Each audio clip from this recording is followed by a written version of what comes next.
En esta clase número 7 vamos a hablar de los fenómenos grupales. Son dos aspectos de la toma de decisiones en grupo que han recibido mucha atención. Estos dos fenómenos tienen el potencial tanto de afectar la capacidad del grupo para evaluar las alternativas con objetividad, también llegar a decisiones de calidad. Es importante entonces poder estudiar estos fenómenos y ver qué influencia tienen en la capacidad del grupo para evaluar sus alternativas, las opciones que tengan y poder tomar decisiones que sean buenas, que sean acordes a los propósitos, a los objetivos de ese grupo.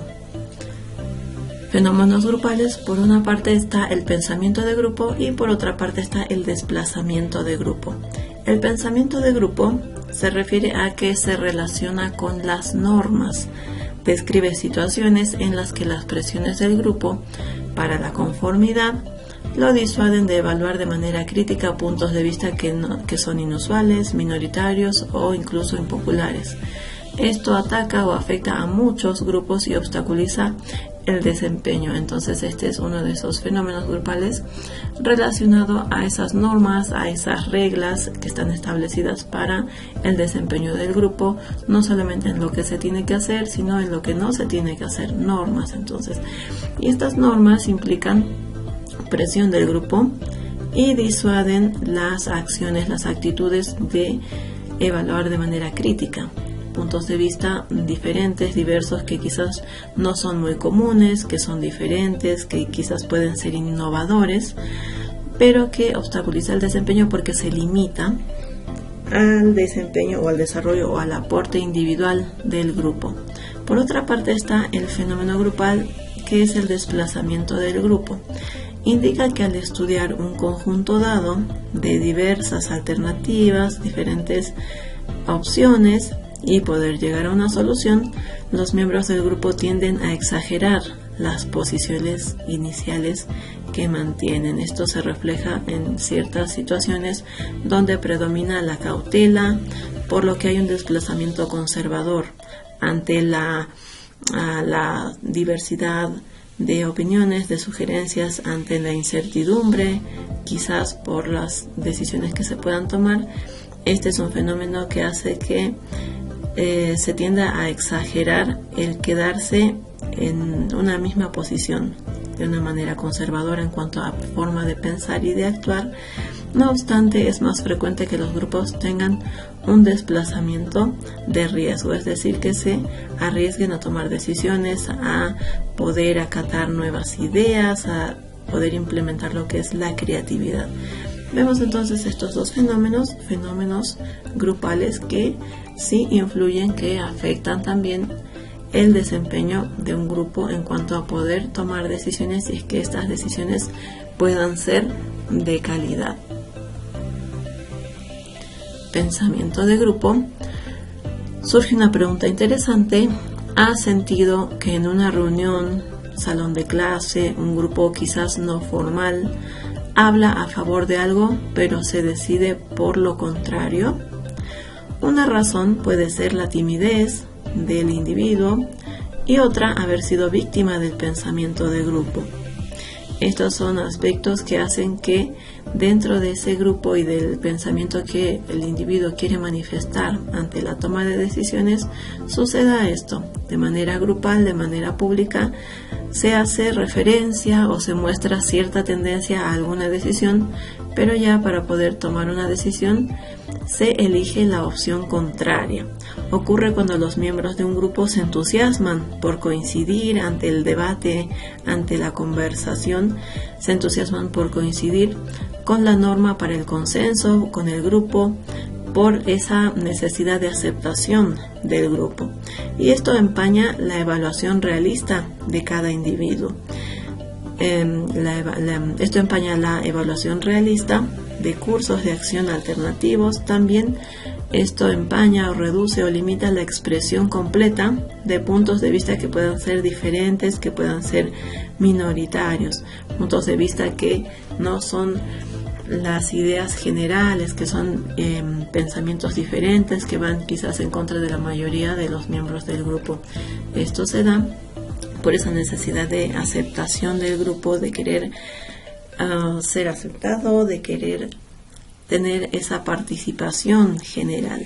Pero vemos también este fenómeno que ocurre, ¿no? Dentro de esa intención de querer ser parte de la decisión de un grupo, de querer incluso evitar ser rechazado o ser criticado por la opinión que se tiene, por el aporte que se tiene o el punto de vista, se genera la situación de que dentro del grupo o en el momento del debate de manera pública se manifiesta un punto de vista, pero ya al momento de decidir se vota, se elige lo contrario. Síntomas del pensamiento de grupo. Tenemos aquí algunas pautas que nos pueden ayudar a identificar esta situación y también poder buscar alternativas que ayuden al mejor desempeño y evitar ciertas situaciones que pueden afectar la toma de decisiones y que esa toma de decisiones llegue a un resultado bueno, un resultado efectivo. Uno de estos síntomas es que los miembros del grupo rechazan cualquier resistencia que se haga al pensamiento que mantienen, al pensamiento grupal. Esto suele suceder cuando el pensamiento grupal es bastante dominante y ante alguna opinión, ante alguna idea que difiere demasiado de la tendencia que tiene el grupo en general, surge este rechazo de los miembros del grupo. Es un síntoma que se puede detectar y se puede trabajar también con dinámicas de grupo. Otro síntoma del pensamiento de grupo es que los integrantes presionan a quienes expresan dudas, a esos individuos que están en cierta incertidumbre y no saben por qué opción, por qué alternativa inclinarse para poder votar y poder elegir. Los integrantes que tienen cierta tendencia de dominio dentro del grupo ejercen presión sobre estas personas que tienen dudas sobre algún punto de vista compartido por el grupo, y de esa manera es que hacen que la tendencia se incline hacia una idea o hacia una alternativa en particular. Otro punto importante es que los miembros con dudas o los miembros del grupo que tienen puntos de vista distintos callan, guardan silencio o evitan expresar su opinión de manera abierta para no desviarse del consenso del grupo, para evitar conflictos, para evitar alguna llamada de atención. De esta manera es que esto también sucede y afecta a poder tomar una decisión que realmente sea objetiva. Y por otra parte está el punto en que parece haber una ilusión de unanimidad. Si alguien no habla, se supone que está de acuerdo. Estos puntos anteriormente mencionados reflejan justamente este último eslabón de estos síntomas del pensamiento en grupo. Miembros que rechazan cualquier resistencia o cualquier opinión diferente a la opinión general. Personas dentro del grupo que ejercen presión sobre aquellos que están en duda o incertidumbre. Los miembros del grupo que tienen puntos de vista muy distintos tal vez, pero que prefieren guardar silencio ante la crítica, y todo esto genera una ilusión de unanimidad, como si todos estuvieran de acuerdo, pero en realidad sucede que muchos guardan silencio por temor al rechazo, a las críticas. Vemos aquí entonces síntomas del pensamiento del grupo que pueden afectar en cuanto a la toma de decisiones de manera objetiva. Pensamiento de grupo, entonces, quienes tienen una posición diferente a la de la mayoría se encuentran bajo una presión constante y tienen que suprimir sus sentimientos, sus opiniones o sus verdaderas creencias, su verdadera forma de pensar.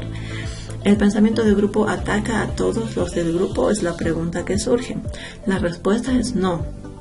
Ocurre con mayor frecuencia cuando hay una identidad clara del grupo, cuando el grupo tiene una imagen positiva que sus miembros quieren proteger. En estos casos puede suceder que ese pensamiento del grupo sí afecte a los del grupo, pero no sucede en todos los casos, hay excepciones. ¿Qué hacer para minimizar el pensamiento del grupo? Veíamos hace un momento algunas pautas que nos ayudan a identificar, pero también podemos ver qué acciones tomar. ¿Qué hacer entonces? Vigilar el tamaño del grupo. La gente se vuelve más titubeante conforme aumenta más el tamaño del grupo. Es importante también tomar en cuenta el número de las personas que son miembros del grupo para un mejor control. Por otra parte, buscar la participación de todos, no solamente de aquellos que destacan o de aquellos que buscan dominar las decisiones del grupo, sino las aportaciones de todos los miembros es lo que hay que tomar en cuenta. Designar a un miembro, alguien que desafíe la posición de la mayoría y pueda ofrecer otros puntos de vista, poder generar entonces estas interacciones que ayuden al desempeño no solo de unos cuantos, sino de todos en ese grupo. Hablando de desplazamiento del grupo, al comparar las decisiones del grupo con las de sus miembros individuales, existen algunas diferencias. En algunos casos, las decisiones del grupo pueden ser más conservadoras que las decisiones individuales. Con más frecuencia lo que sucede es el desplazamiento hacia un riesgo mayor. La discusión lleva a un desplazamiento de las posiciones de los miembros del grupo. En cuanto a pensamiento y desplazamiento del grupo, tenemos lo siguiente. El grupo, de acuerdo a lo que es el desplazamiento, se toma en cuenta el tamaño del grupo, el nivel de timidez de las personas, el miedo grupal que se refleja a través de la duda, el juicio moral hacia el individuo por sus opiniones, su forma de pensar diferente, el racionalizar las opiniones o participaciones, presiones de manera directa, abstinencia que provoca una ilusión de unanimidad y también el desempeño. Por otra parte, en cuanto al desplazamiento, se toma en cuenta o se puede evidenciar ciertas discusiones, comodidad en el grupo, diluir la responsabilidad de los individuos y una percepción diferencial. A partir de esto señalado y avanzado y con el respaldo de los textos de apoyo, se les solicita realizar la autoevaluación número 7. Gracias por su atención.